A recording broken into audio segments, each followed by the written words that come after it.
thus far. That's the thing, though. I feel like NONGSHIM REDFORCE has had this identity since last year. Like, the early to mid game's always been good, but then it always comes to finishing the game that always seems different. And even though they've got new faces on the team, it still seems to be a little bit of the same issue. And honestly, I feel like it is something they definitely need to brush up on if they're going to go up against Nova Esports tomorrow. That is true here. I don't think that Nova Esports is going to be a easy target for either of these two teams. They are looking to make it all the way to the finals of KIS4. But before we actually decide who moves on, we need to see who gets this current win to push it potentially for NONGSHIM REDFORCE to the match point, or for Boom Esports to equalize the series once again. Right now, it's NONGSHIM REDFORCE on towards the blue side with a 1-score lead above their opponents. Boom Esports on towards the red side. I got a feeling Boom's definitely got to go for the Zhongfei in this game number 4, right? Like, they haven't had it just yet. NONGSHIM's had it, but not banned it in the first 2 waves here. And because they're on the red side, it would make sense for them to maybe try and lock in either their farm lane for Danny and then get draw solidified as well. However, it's going to be the Chicha here, because obviously Boom did pick it up in game number 2, got them the victory, and now NONGSHIM's like, okay, bet, let's lock it in as our first pick so we can then flex it to wherever we want it to go. Yeah, Chicha, ever since being introduced to the meta alongside with the likes of Haya, the Evernight Aspiration, I would say that her position in the priority of the draft is actually pretty high, considering that you can actually flex it into 3 different roles: the Clash lane, farm lane, also the jungle. It kind of reminds me of the peak version of the Yu Huan that we had back in the 2025, which all the KML teams love to flex it around and love to first pick it. Oh yeah, absolutely. I mean, yeah, the U1 was like, it was pretty much the golden goose for the blue side. Even in 2024, when we didn't even have global ban pick, it was always constantly. And speaking of the golden goose, she is going to rear her head this time around, because I mean, this synergy did work for the side of for the side of Boom Esports, because when we got Chicha, we got the Tooncaster as well. The U1's going to go over to Namu here, which feels like it's a little bit of a I feel like I'm in a different universe, because Namu has just been always playing these tank support, so seeing the Tooncaster go over to him is going to be a little bit of a different shaker here. Maybe could be the upset that NONGSHIM need. Here comes the Yeah, they definitely need something different to stabilize themselves. Like we talk about Red Blam. The mid game, the early game looks fantastic coming in for the side of NONGSHIM REDFORCE. It's always coming down to the late game department where they have been having issues to properly end games. Potentially that we see this hyper aggressive setup coming in with the Forge Maiden Chicha, with the Fire Ninja on the hands of Illusion. Maybe this is what it actually allows them to push the game even faster, even more concise to close off games. Yeah, I mean, they got the sustainability, they got the firepower as well, and obviously, as you said, obviously mid to late game, you got the Chicha here coming through also, especially as we've already seen from Boom Esports. Danny, I feel like for me, if obviously it is going to go over to Siri here, they definitely need to try and get the Penta right. They need to one-up Boom Esports in that regards. They need to be the 3rd Penta onto the KIS4, but if we're looking at obviously these kind of bans onto the side of NONGSHIM REDFORCE, getting rid of the Dharma here as well as the Lady Jen, I feel like is a really good call for the side of Boom. They do seem to be placing themselves slowly into certain compositions that they want to be finalizing, right? Like banning away the Dharma, removing the Wombo combo with the Tatsuri Boardmaster here, and that is another pick of the flavor here that I'm seeing from NONGSHIM REDFORCE. We've been seeing a lot more of Ying in peak tournaments recently due to the adjustments of the itemization, and right now we are getting our first ever Ying of 2026 coming in from the NONGSHIM REDFORCE jungler here. Haku locks it in for NONGSHIM. Yeah, I mean, I hate this pick. Like, even in my ranked games, the Ying is my go-to ban, because when you get somebody on an enemy team that can play Ying jungle very well, you've got the knock-up, you've got huge disruption as well, but it's also those combos that you can obviously chain together, especially with that ultimate and that kind of track down of the Fire Spear as well. Really kind of thinks, oh, I'm getting out alive, and then all of a sudden it's like, oh, wait, no, I've just been completely decimated by the Ying here. So Fire Spear coming through, and NONGSHIM REDFORCE shake-up once again. Their team composition this time around is much more early to mid-game centric here. If they cannot find those major leads, they do have a bit of a worry for Danny to actually outscale them in the mid to later stages of the game here, because for Boom Esports draft, they might not be the strongest one in the early to mid game, but when they start pacing themselves, when the 3 item starts kicking in, that's where Carl, that's where Miggy, that's where Danny starts taking control over the game 4. Yeah, I mean, the problem I think like for Boom Esports is the lack of any kind of sustain, right? Obviously, they don't have sustain in terms of the healing. I mean, they do have the tank potential of the Liempo here, a little bit of CC immunity as well, coming from the kit of the Martial Genius as well as the Earthshaker. But when it comes to healing, I feel like this comps generally, like, they need to play a very short kind of team fight and get the correct pickoffs here. So I feel like a lot's riding on Migi here on the Martial Genius. The Martial Genius, yes, I perfectly agree with what you mentioned, whereby it's either 2 ways, right? Number 1, you look to pick off the primary target on the assassination playstyle, or number 2, you man mark against the opponent, which is Ratel on the Guan Yu, making sure that Danny and Tatsuri isn't bothered by the flanking horse that's coming behind you, right? For Miggy, those is 2 jobs. Pick one, and if you can master either one, that could be the game changer here for Boom Esports to potentially equalize this game 4. Yep, the equalizing of game number 4 could come here from the side of Boom Esports, and I can imagine the PKL fans at the GBK Arena are definitely hoping for that outcome, but right now, it's down to NONGSHIM REDFORCE to try and set up that back-to-back victory to claim themselves their place into the Grand Finals tomorrow. And I'm also excited to see our first ever debut of the Fire Spear game coming in towards the side of NONGSHIM REDFORCE here. We do see for the side of Boom Esports, they immediately go for the aggressive clear, 3-man clear in towards the mid side, allowing Danny to mitigate that laning phase against Chicha in the form of farm lane. Exactly, like just making sure that they're able to kind of like farm up and get Danny to a good positioning over the enemy's marksman here as well, right? So obviously, mid to early game for the Chicha is going to be very interesting here, going against the Ali, but when you have Boom taking away all these minor camps and actually securing it, you can already see that it's already putting a lot of pressure onto NONGSHIM's early game. Yeah, beautifully played coming in for the side of Boom Esports, knowing where to properly put their resources in, trying their best to give Danny the perfect early game that he's looking for, but this freeze is causing a bit of a trouble on towards Danny here. Hence, you see Carl immediately coming to the rescue. Yeah, Gorge Mobilization is there going to be to lock down the Chicha. I mean, that's definitely one way, right? That's the one reason why NONGSHIM wasn't able to quite do the same kind of thing. Is because they don't have that dive into the back line, whereas onto the side of Boom, they've got Carl with the Gorge Mobilization. They've got the Martial Genius, and they've also got the Liam Poe as well, which is always going to be very frightful if you're playing something like the Chicha. It's really a Boom Esports playstyle, right? And towards the top side, though. Oh, Miggy. Oh, having to force the flash there. I mean, it's going to keep him alive, but unfortunately, that 1v1 definitely didn't go in the favor of Miggy into the top side. Yeah, but they do trade common spell for common spell. That's no sprint, and that's no flash coming in for the side of Miggy here. So for Miggy, he's going to be a prime target for the side of NONGSHIM REDFORCE to be prioritizing for the next 2 minutes before the spawn of the Tyrant here. Tatsuri getting a beautiful catch. Gets the catch with the board here onto draw, but I mean, there's not really much more of the follow-up here for the side of Boom. Obviously, just trying to wait for anybody to kind of like enter that board there, but the taking liberties does come through. I think this is the good thing about Boom Tatsuri, right? Like, having the Yixing, the board master, just makes it so much faster for him to clear the minion wave and just go down bot time to keep putting that pressure onto Siri. Yeah, I think it's just really the distinct playstyle that we're talking about, right?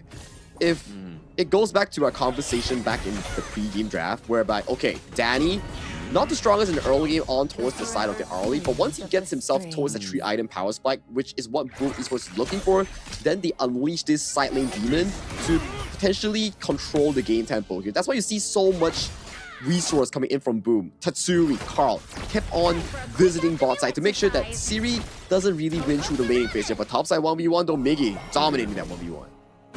Yeah, keeps pulling him back, keeps sweeping him back into the loving embrace of Miggy here. Just trying to get that first blood for the side of Boom Esports, but into the mid lane. It's going to be another tip attack going on the board. He's committed here. We do see the Haku as well as Namu being caught into that board, but they're all playing and posturing to that left corner there, so they can't actually climb on top of them. So the Spear Will, let's talk about Fire Spear Haku, right?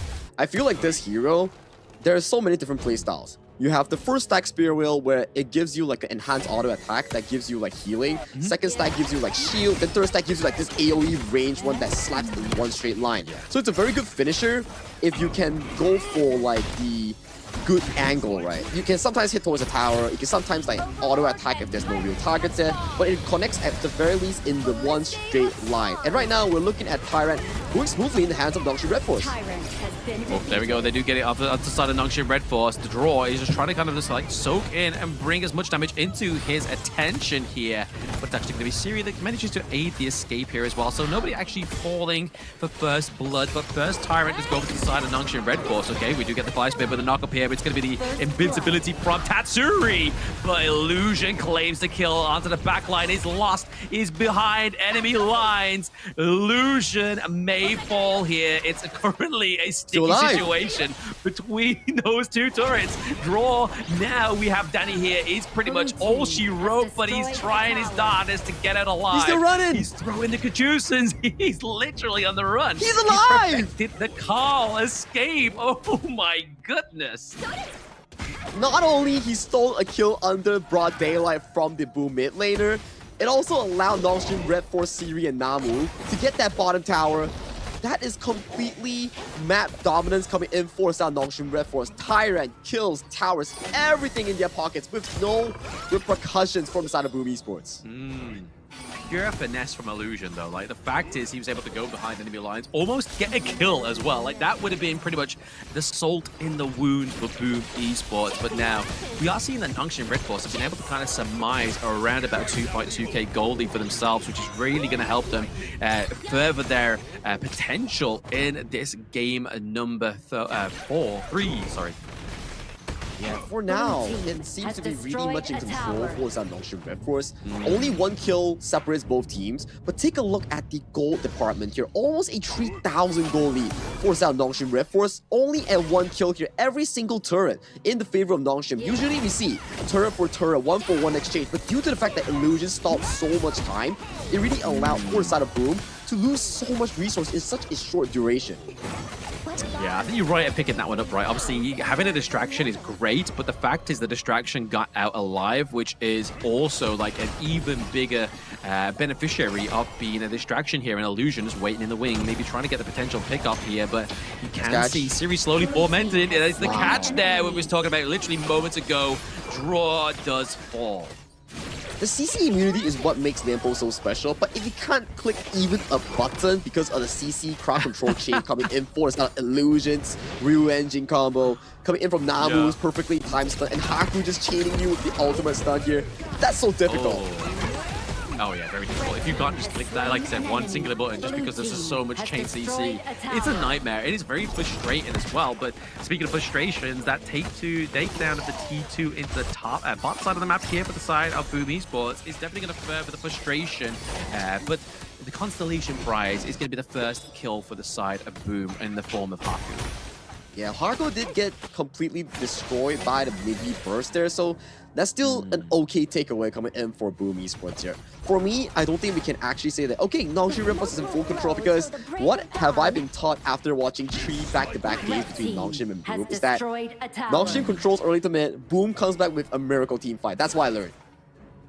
Yeah, exactly. It's pretty much that, right? Like, Boom are a team that are able to be so resilient that they take so many punches from their team, their enemy team, and then come back even stronger at some kind of miracle run like we saw earlier. But now, speaking of miracles, it's something that Draw is going to need. But can Carl and Danny be the saving grace here, as well as Tatsuri, as there is a big dive onto the backline there off the side of Boom Esports. But it's that T1 into the mid lane. It's going to keep them alive. But distraction here for Miggy is meaning they can take the T1 top side of the map.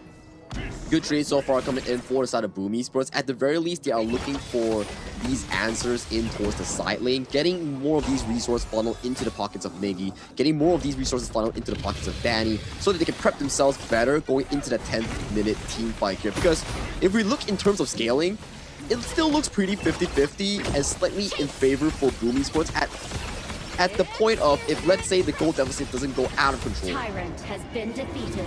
I mean, that's the one thing, right? I mean, we have seen time and time again where the gold deficit can actually be flipped around, especially with only right about 2k lead here, trying to go for a bit of assault here onto the Azure Golem.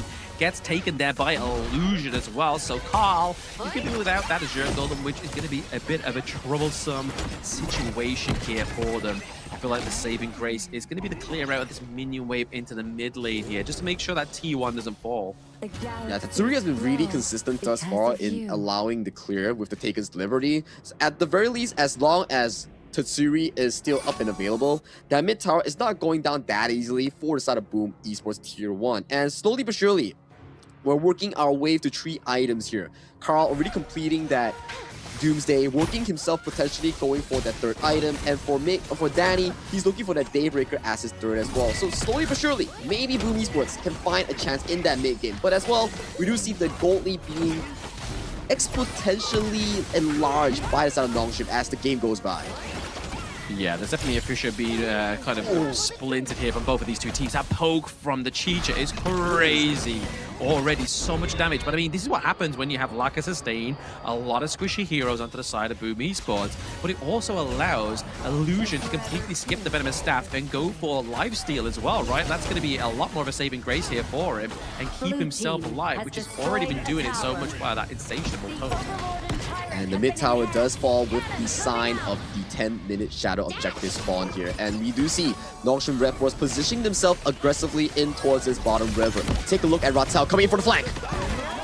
Oh, he is coming in with the flank, the damage reduction here onto the kit of the Chicha. Siri comes through, claims a 1 kill onto the side of Tatsuri. Carl is able to escape with basically a gnat's hair of a health bar. And there's going to be the double kill go over to the side of Danny as well. They're not looking like they're out of this one just yet. They're in the frying pan and about to go into the fire is going to be Danny.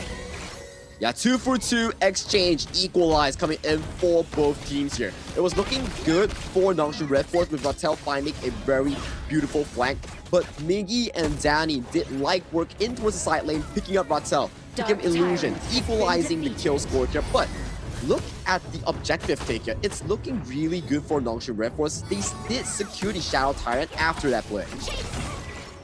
They did secure the Shadow Tyrant after that play as well. Obviously, that's going to only enhance their damage, right? That's going to really kind of be a sore marker for the side of Boom Esports. It's already kind of proven a bit of a task for them to actually survive the team fights already. Like I've already said and alluded to, is the fact that they have so many squishy heroes, but no sustain. Yeah, no sustain. The only sustain that we can actually think of is potentially from the spell 1, but look at the burst onto his Illusion. Yeah, Illusion almost falling there, but also Miggy in the same heartbeat as well. But there it's going to be the takedown of Siri. That's a lot of damage being taken off of the board here for NONGSHIM REDFORCE. Can Miggy actually find a way in to try and just capitalize on the takedown of Illusion? Because if Illusion falls as well, that nuke of damage is no longer going to be there. Yeah, the consistency is not really just there. DPS gone for the side of NONGSHIM REDFORCE, and you can see Boom Esports, they know for a fact that you have no DPS. We are currently getting more of the control coming back in towards this mid-game here. 12 minutes on the mark with Tyrant almost expiring. Boom Esports is looking to get some control. Yeah, Ratel actually being forced to the bot side of the map there from Danny and kind of furthering that damage come through here, but Miggy tries to get the knock up here, but the untargetable from the Unending Sorrow is going to save Namu for now. Namu doing a really good job in baiting out some of these key spells here. We can see Draw and also Namu fighting for vision. The next Overlord in this top half of the map is going to be a crucial objective for both teams. Whoever gets it will have an opportunity to push the gold lead for their very own end. For NONGSHIM REDFORCE, it's about getting more map control. For Boom Esports, it's about getting back into the game with this relevant Overlord. And you can see Illusion once again bursting down Miggy. Ooh. Miggy almost falling down there. The Radiance doesn't quite hit him within range as well, but does actually manage to catch Draw. But he's not the target you're looking for. He's going to go in with the flash and the Tremor Smash. Actually only hits up to 2 there, but it's going to be the damage reduction here from Siri as well. Draw gets taken down by Haku. Haku is now into the front line, looking for another kill here as well. But it's going to be Danny into the back line with a little bit of a saving grace before he falls short to Haku.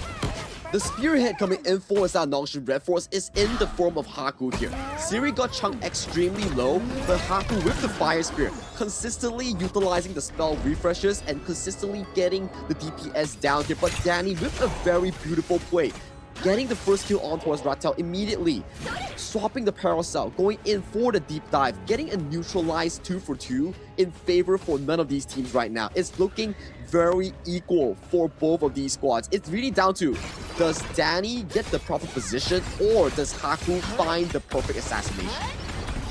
Exactly, but can they find a steal here? We have Carl at the back line here. Can he get the dunk on? But it's not. It's going to be the Shadow Overlord going for the side of NONGSHIM. So both Shadow objectives have indeed gone in the favor of NONGSHIM REDFORCE. But a good attempt there by the side of Boom Esports, but even more of an attempt here to try and get the life of Illusion. He's backflipping the Ryujin. He's not going to be enough, and the takedown goes over to Carl.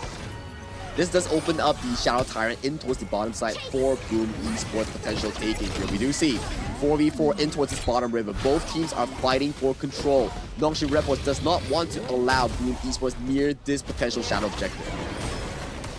No, exactly. Extra damage onto the side of Boom Esports would just be a great train for the side of NONGSHIM REDFORCE. Indeed, just to kind of curtail this one, it's going to be the board just being committed to be the lockdown onto Haku, as well as Draw going into the back line here, trying to get more from the side of NONGSHIM, but they're going to basically say, look, we've got Haku, Illusion's down, we're going to get the Shadow Tyrant here, just to further Danny in that damage game. It's the Boom effect, right? They lose the early to mid game, but they come back strong in the late game with their superior team fighting here. Tatsuri finding the beautiful board on towards Haku. Haku was 1 second too late on casting the ultimate to escape that big of a board, making him a prey, a target, coming in by the Wolves to gang up on towards him. Losing the jungler in this 15-minute mark gives you premier access to the Shadow objective. And right now, with the Shadow Tyrant, goal deficit only 1,000 with the two teams. This is looking like full control. At the very least, a bit of a control back for the side of Boom. Yeah, control, but trying to take the control back for themselves here. Actually managed to get that goal lead to a finite difference here, but now the damage is coming through. It's going to be Ratel onto the back line, just trying to get that little bit of control here for themselves. But is it going to be enough to stop the roll of Boom Esports? They definitely have to find some way or another here. Another 20 seconds until the end of the Shadow Tyrant buff coming in for the side of Boom Esports here. Neck and neck in terms of the goal lead here.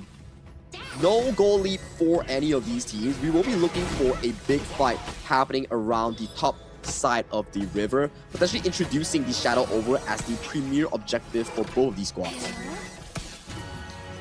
Yeah, I mean, either of these next Shadow objectives are definitely going to be what either one needs in terms of getting that opening over the map here. But you can see a little bit of a macro play from both of the clash lanes of these two teams, just trying to get pressure into these side lanes. I mean, more importantly, for NONGSHIM to try and open up this base and just create that pressure into the back of the mind of Boom Esports. Yep, and right now we do see some of the members of the side of Boom Esports aggressively positioning themselves in this top half of the map. Securing this Crimson Golem for Danny is definitely something that they need to, because once you get that Crimson Golem, it allows Danny to stick on towards Ratel and making sure that this horse doesn't go berserk in getting those crazy flanks that we see like 5 minutes before this exact game, right? And right now, the map is currently being split into half.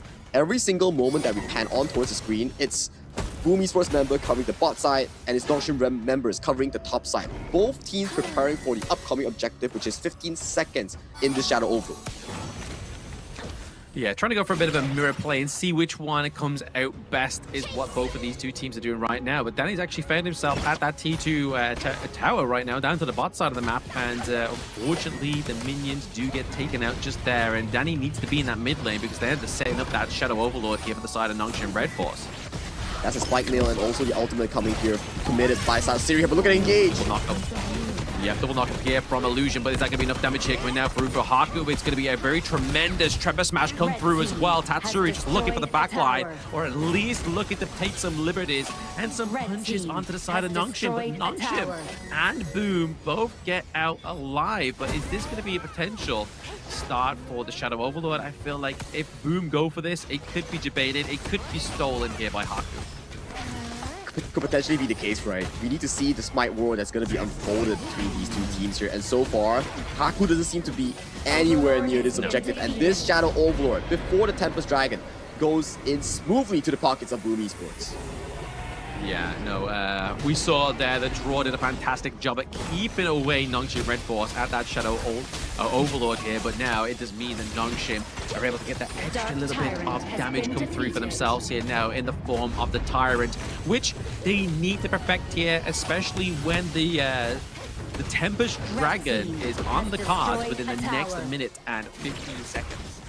We are going into that Tempest Dragon for sure here, Vlad. We do see with the Overlord so far, Boom Esports is able to get every single tier 2 tower available from the map of NONGSHIM REDFORCE, further preparing them for the upcoming Tempest Dragon that will be at the bottom side of the map. If they can take this, it will be extremely good.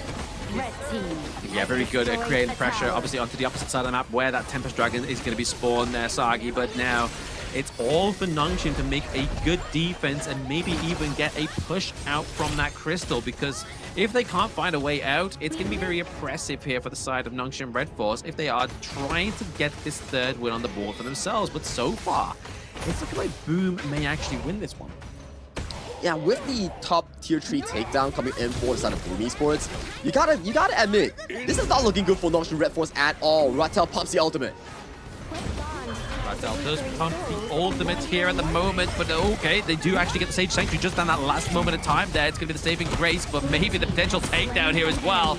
Danny falls. That's a lot of burst damage onto the side of Boom Esports that is now being completely eradicated there, but Miggy looking pretty low as well. Haku comes in with a takedown. They're looking for more. The Sage Sanctuary gets procced onto Carl, and now he falls as well. That's 4 members of the side of Boom, maybe 5 here with the flash in from Namu. It's a team ace.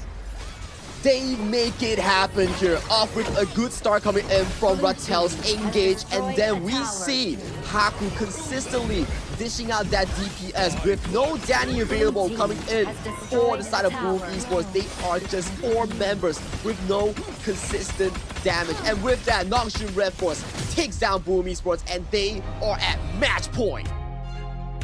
Once again, it was a struggle to finish that game for NONGSHIM, so it's still not a progression for the side of the NONGSHIM boys, right? They still need to perfect their late game, especially against Boom, like we've already stated once again. It even looks there like Haku's like, he's drained, man. That game was exhausting for the side of NONGSHIM.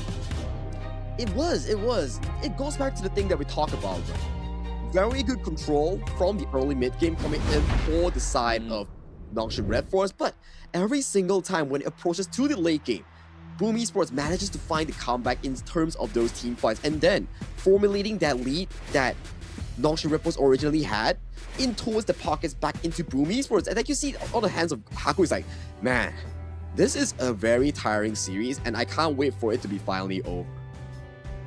Yeah, you can tell it on his face. He's like, that Fire Spear, man, that draft pick almost was the death of me there, but it was just kind of just like, maybe it was a little bit of what they needed, right? Especially in terms of obviously the disruption into the team fights, getting that knock-up as well.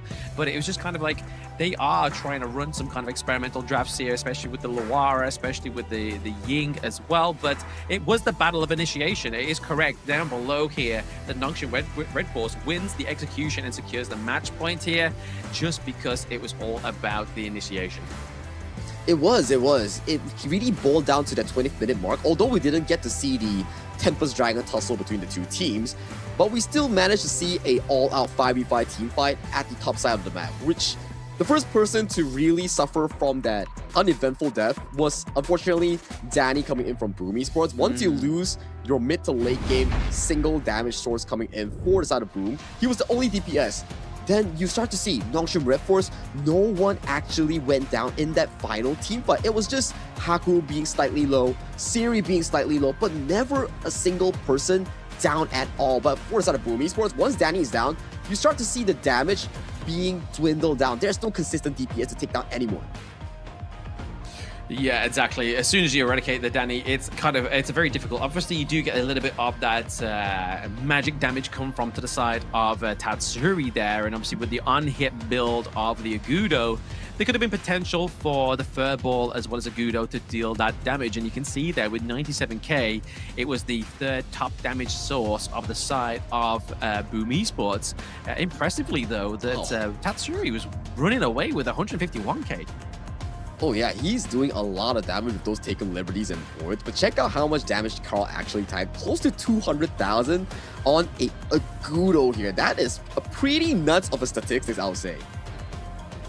Oh, absolutely. It's a huge statistic there, but I mean, even huger is that gold graph, right? I mean, NONGSHIM was running away with the fairies and the gold at one point there, but the turnaround towards the end really almost spelled the return for Boom Esports. But as you can see, that little plethora of gold lead towards the end there, flickering back into NONGSHIM's favor, is the reason why they got back on top there. Just bringing it back, all swing, and then getting that initiation that they needed. I'm sorry to cut you off on this topic here, but I think this is the first time I've seen both of these Clash lanes having such a emote-full face, I would say. Oh, yeah. Yeah. Oh, yeah, exactly. I mean, they're all literally spamming emotes, so they are very happy. I feel like maybe they were dangling some cash in front of them within the photo shoot, because that would be my face. Yeah, I mean, if I see cash like that, I will definitely be like, okay, Saki, here's cash. Give me a good emote. I'll definitely give them a beautiful emote. But we did see the Clash laners definitely emoted really well. They both had their high moments in this specific game number 4. But I would say that Haku with the Fire Spear Ying pickup, very surprising performance, I would say. A very eye-lightening one. Oh, absolutely. The Ying pickup was definitely a good one here for the side of NONGSHIM. Definitely upset the scale of Boom. And I feel like it was also one of the key factors of the initiation that they got to win that game as well, right? So obviously you can kind of rush in, running in with Ying, get the knock-up as well, which is always kind of great onto something like the Parasolar. So I feel like it's just like, it's not the greatest counter towards something like Danny on the Parasolar, but it's also very useful into these team fights when it's so hectic. Oh yeah, you get those like multi-man knockups with your ultimate, and your spear will gives you so much access into different combos. If you want like shield, you get shield. If you want healing, you get healing from the 2 stacks. And if you want like a long range assassination tool, you can just stack that 3 spear wheel and look for that ultimate here. And definitely I do see that Haku went for a rather aggressive one. He did go for quite an aggressive build as well, right? Like, it's all attack damage at the Master Sword as well within the mix there. But obviously the MVP is going to be none other than Namu from yesterday, the support maestro, the new blood of NONGSHIM REDFORCE, getting that 1-1-10 KDA. Dealing a lot of damage as well compared to the likes of many support heroes, but also taking an impressively 131k damage. He's converting those gold into really nice stats. 1-1-10, 100,000 damage to 130,000 damage taken. And that was really well done coming in by the NONGSHIM REDFORCE. This was one of those fights that I thought that, hey, that was a beautiful engage coming in from Rotel, and that could have been the start of the doom coming in for the side of Boom Esports. But for Boom Esports, they managed to find pretty good answers towards these team fights. Exactly. Really good answers in the team fights here. I mean, Boom were definitely trying their best in terms of trying to turn it into their favor. I mean, Draw did fantastic with the Tremor Smashes, connecting onto multiple members of the side of NONGSHIM REDFORCE. But it's just like he was saying, as soon as Danny falls and then really relying on Tatsuri there to deal and get the taking liberties to get that kind of blunder into the early part of the initiation, or at least being within range to do that damage, was a bit of a problem there by the side of Boom. This was the final fight that we saw where Danny went on the aggressive end. He engaged on towards Illusion and made it a 1-4-1. And as of this point, you can see blinking health bars coming in for Haku for Siri, but there's just no one doing the final touches on towards those members here. Hence, the importance of Danny being alive on this Parasolar is just too darn important here. Hence, this final fight, I would say, rewarded to the side of NONGSHIM REDFORCE by Danny himself. Yes, Danny definitely was trying his hardest, right? Especially on the Parasolar pick. Just being able to kind of just try and find some kind of way in. Trying to just